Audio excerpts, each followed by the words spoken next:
Assalamualaikum. We will continue our lecture with second topic that related to the job safety analysis and HIRAC or HIRARC. So basically in this topic, I will discuss on classes of hazard, gap analysis, job safety analysis, hazard identification, risk assessment and risk control, and finally is hierarchy of control.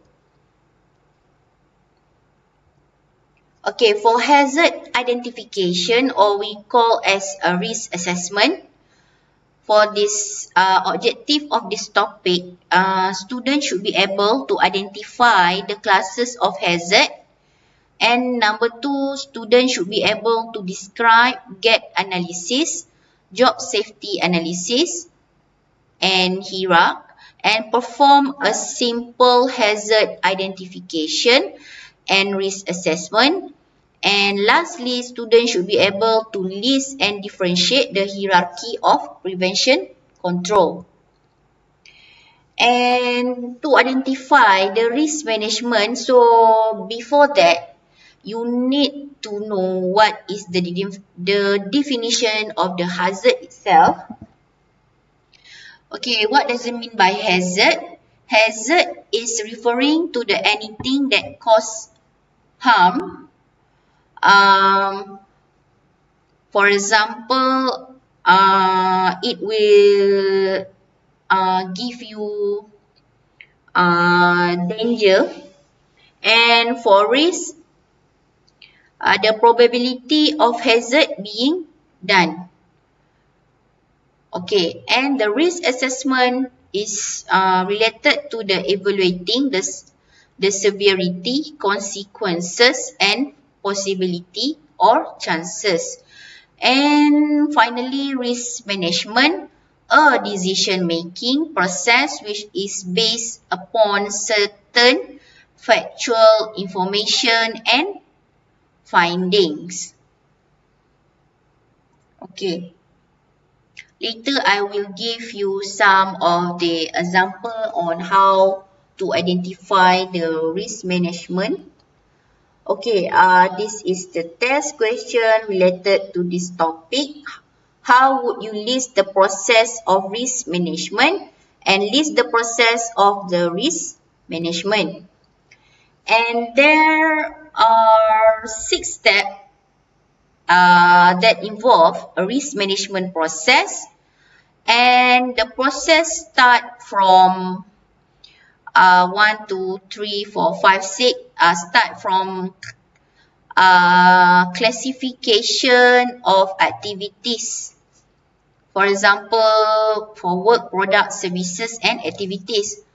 Normally, you should be able to identify the hazard, and then you need to be able to determine the risk or impact that will happen, that will affect to the person or effect to the workplace. And you also need to decide if the risk is tolerable and decide if impact is significant, and you need to prepare risk control action plan, and finally you need to review adequacy of action plan. Maksudnya kat sini, kamu kena identify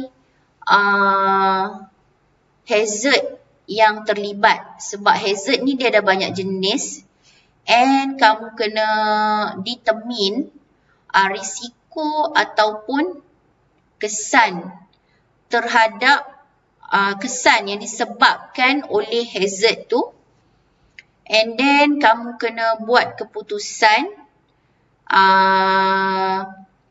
sekiranya risiko yang terhasil daripada kehadiran hazard tu adalah kita boleh tolerate dia, and then kamu kena decide ataupun buat keputusan kesan dia tu mempunyai certain signifikasi terhadap individu ataupun workplace yang terlibat.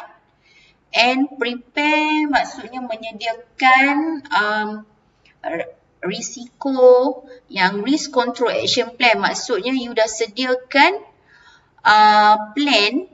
satu plan yang digunakan untuk mengawal risiko yang terhasil daripada hazard yang wujud pada ketika itu.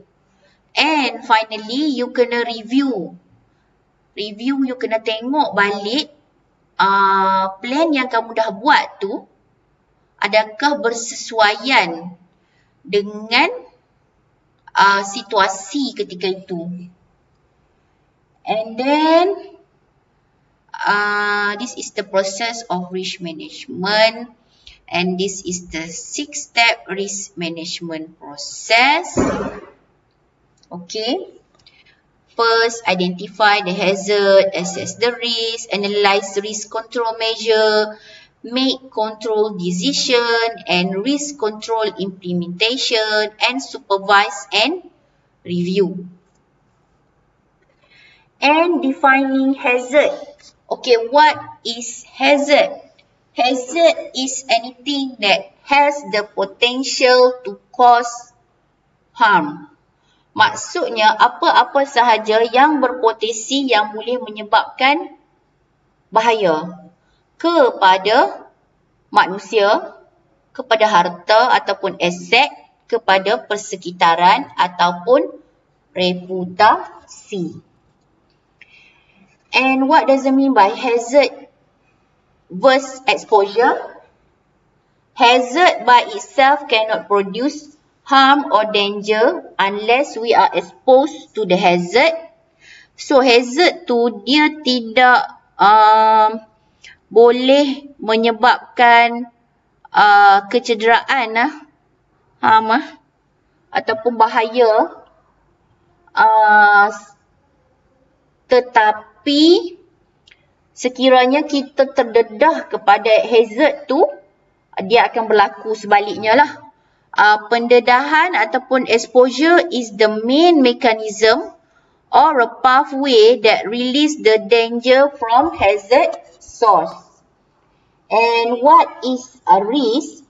Risk is the chance ataupun peluang ataupun kebarangkalian, probability of harm that actually being done, equal to hazard times exposure, equal to consequences times probability.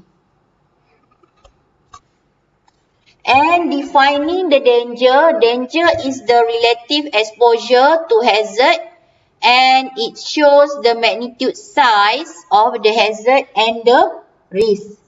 And what is hazard? Hazard is originated from Arabic word called azah. Azah means chance or luck. And saya ulang sekali lagi, hazard adalah sesuatu ataupun apa-apa yang boleh menyebabkan bahaya ataupun kecederaan kepada manusia ataupun orang, dan menyebabkan dia akan menyebabkan bahaya tu kepada kesihatan manusia dan keselamatan manusia tu sendiri, dan melibatkan hazard kepada asset, properties, environment and reputation. Two group of hazard is safety hazard and health hazard. And hazard can be continuous and non-continuous. And hazard can be continuous. Dia adalah berkesinambungan, continuous, kalau dia inherited in the system, or non-continuous if dia due to the system